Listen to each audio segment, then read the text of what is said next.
Hello and welcome. Today we're looking at Dead Cells. This game's a little bit on the older side and very popular, so a lot of people have already tried it, but if you haven't, this is why I think you should. So starting with that, let's just jump in. I'm going to jump into my normal save file. I haven't done some of this stuff on this save file, but it's not too bad. Alright, let's grab our box. Here's part of your rogue-lite mechanics. If you're looking to buy this is something you might want to know about. All of these are unlocks that you get through a currency, which, if I can get my mouse, there we go, hey, we can mouse that. The currency down here, which is cells, they drop from mobs, and you basically, in between levels, you can buy upgrades for gears. And you have to find blueprints and stuff like that. It's an intricate system, keeps you playing. Very, very good for that, as well as making all the runs very different. So let's continue on that. Put a little place down there, get your haircut, daily challenges. It has a ton of different stuff, and then a ton of different weapons. So for example, I'm just going to go ahead and take, we'll take both of these. So we're going to take that and that. Now what that does is we freeze things, and we have an awkwardly long spear. Of course, awkwardly long spear actually does do pretty good. Now, in the beginning of this game, one thing I would like to note, if you are new to this game, there's kind of a timer, but also kind of not. And the reason I say that is, when you're first starting out, it's very hard to do things fast without getting hit. Because you have to know how each mob is going to react and how far his range is, whether he's like the shield guy here, whether you can kill him in a rapid span of time. At the beginning, there's actually two ways to play in the beginning, and the way to play I think most people should do is, oh, what's this? New. It's a bug. A small bug, apparently. I like the graphical glitch. Oh, hey, nice. Alright, we're gonna have to... Oh! There we go. Oh, I know that one. It's a game reference from a different game. We'll look at that game soon. Alright, so sometimes you got hidden stuff. That's cool. I have to get through this zone to be able to actually keep that, though, so that's also good to account for. But, as I was saying, one of the things on this one... Ah, there we go. There's your cell. Is if you notice that counter in the right side there, lower right above our cells, that is how many mobs I have defeated without getting hit. And since I'm not always really good at dodging, that is not always the one I get. But that's the one I would say you want to focus on. So there's two rewards, one for beating the level in under, like, I want to say it's like 2 minutes. And the other one is for getting a certain number of mobs. I believe it's on this one. Oh, that's a boss. That's... Oh, boy. No thanks.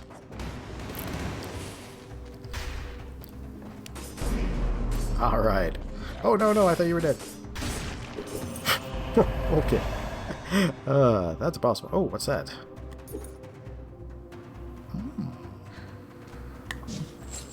Interesting. Alright, so, as I was saying, that counter, where it's at 18 now, is how many mobs you've killed without getting hit. And that's the one, if you practice on that one when you first start, you get in the habit of just not getting hit, instead of doing things as fast as possible. And then, as you learn that, you just get faster and faster, because you know exactly what you want to do. It's like, oh, there's a shield guy, so I'm gonna get around him and do that, or maybe you're gonna do that. Like I said, the upgrade system actually is great. That's one of the reasons, by the way, there's not really an experience system in the game, but the reason to kill mobs is so that they can drop boss cells. There we go. See that 30 with the skull? That means that I hit the number on this level to get the reward that will give me more cells. Just bonus cells. And bonus cells are really nice, because not having enough cells means that it's a long time between unlocking more content. This is a good chest. There's also a chest that's cursed. That can be good and bad to take. We're just going to recycle that. Money. Your dodge roll has some iframes. It does have a decent amount. Ooh, that's trapped. Those are fun. We have a boatload of money, so yeah, I'll grab it. Alright. Watch, I'm going to find something that takes money now. Oh man, we're finding all kinds of good stuff. Oh. Oh. Oh. We're taking that. That is replacing our Frost Blast. Pew, pew, pew. I have an unlimited amount of arrows. Normally, most of the bows and the weapons like that, they have... Their limitation is that they have ammo. And the reason it's a limitation is because...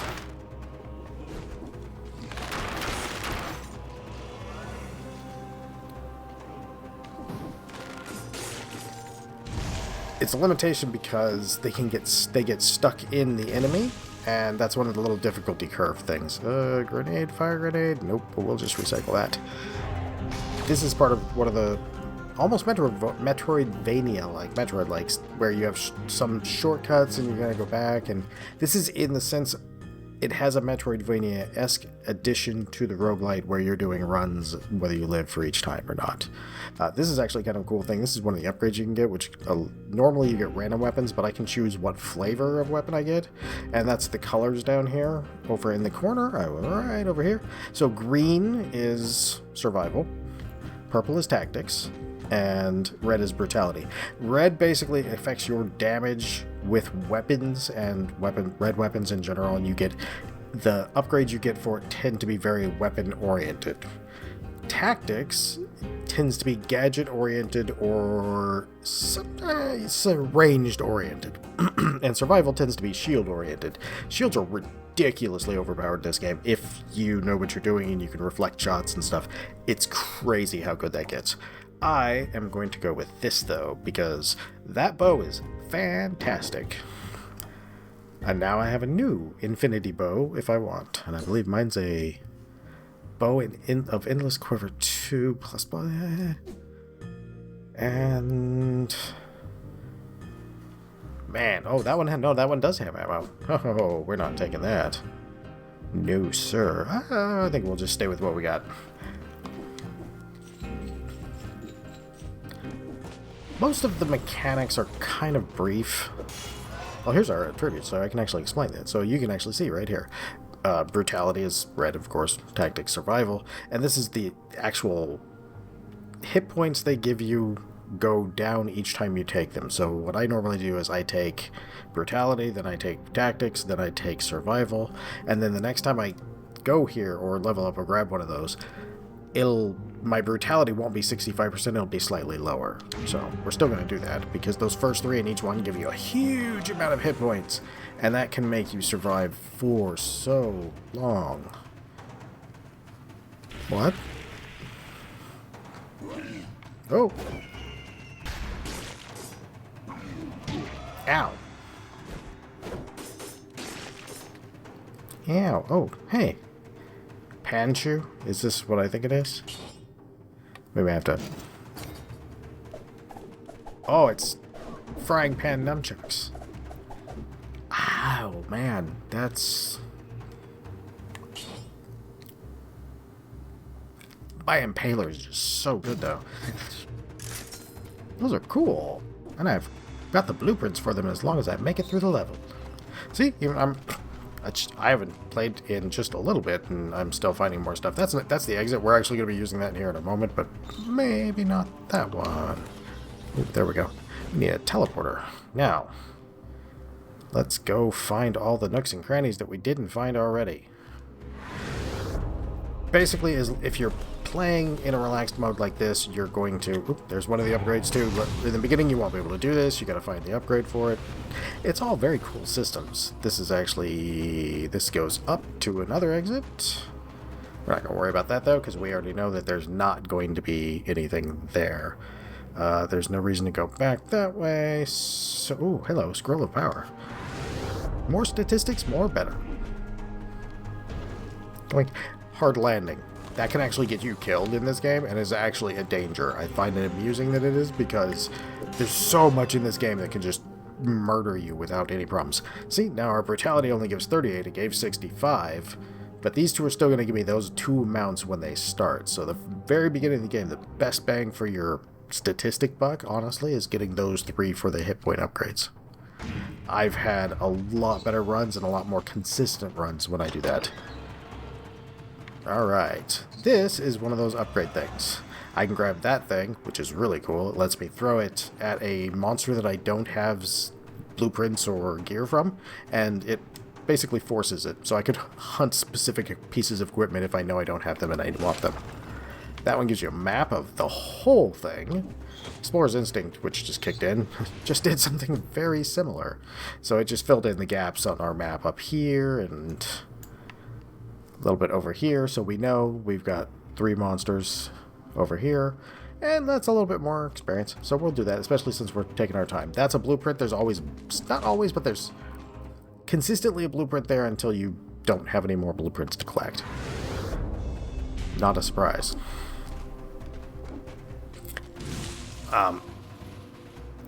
The DLC looks really cool. It's a Castlevania-based DLC, which again fits with the whole, what I was just saying about, you know, the metroidvania part of it. Hey, money. And yeah, you can actually go through that. So if you wanted to like go around someone, because sometimes you'll get sections where it's like, oh, that guy's gonna murder me. All right, let's go to the Promenade of the Condemned. That's the basic starter one, so we will probably cut it off right after I show you the in-between level mechanics. Basically, most of the levels go like this, and if you are playing, you'll get to see what I was talking about playing. There's a lot of little things you can examine in the environment, and they'll give you pieces of the story. The story's never laid out in cutscenes in this game. So, in between each level, you come to this area where you have this door. If you finish in less than 20 minutes, you get something behind this door. That something is basically identical to what this door is. This door is the one I was talking about, where the countdown here with the skulls, how many creatures you've killed without getting hit. And that door will, if you try to get that door every single time, you will get better at the game and you'll get faster naturally. So if you really enjoy the game, that's the way to go. And they're both basically like this, where you come in, you get this, it gives you a boatload of cells, and then you get a choice between 3 pieces of very good gear.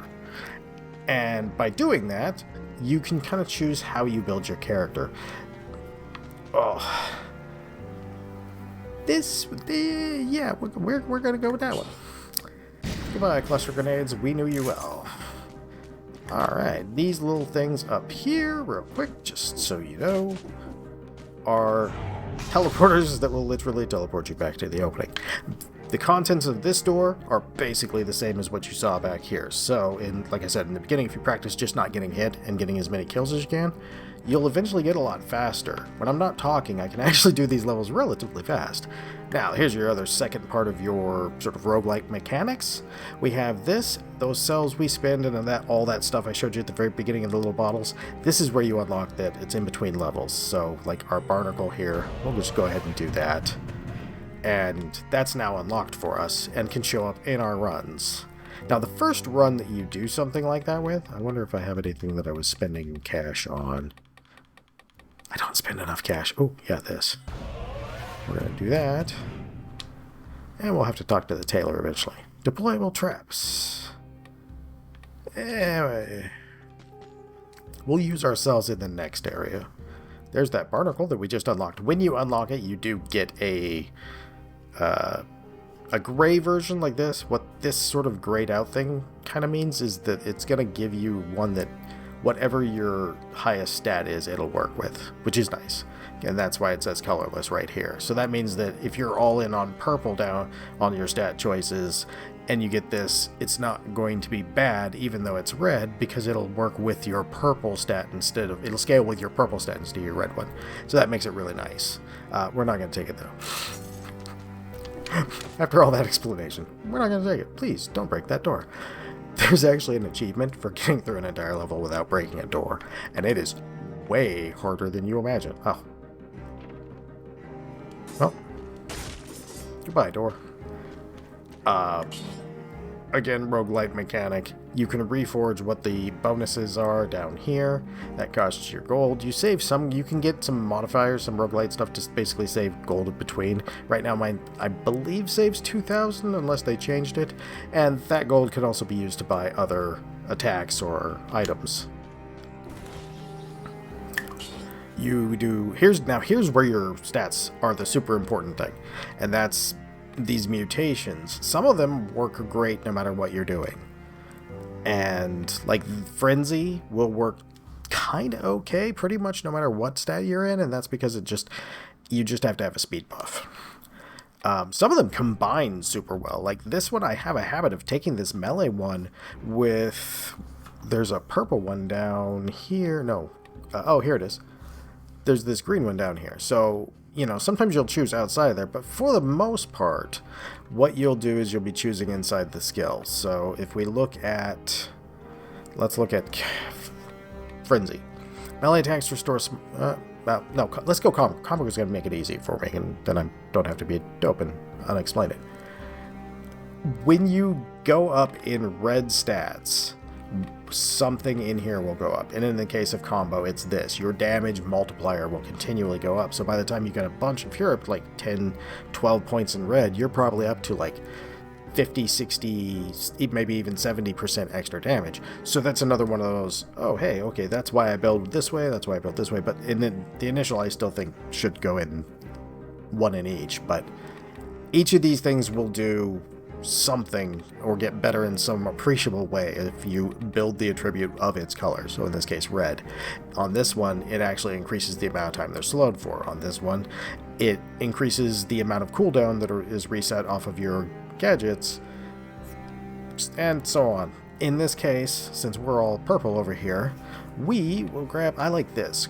And the reason I like this is that a lot of the times you are moving through or around people, and Crow's Foot adding basically caltrops at their feet so they take damage as they move. Since you're going to be rolling through a ton of stuff if you're doing a purple build, I really like that one because eventually it just starts murdering people. And then on easier, normal, easy, non-hard levels, you get to fill up your flasks. Your flasks are over here. We didn't use it because we didn't get hit until towards the end. See?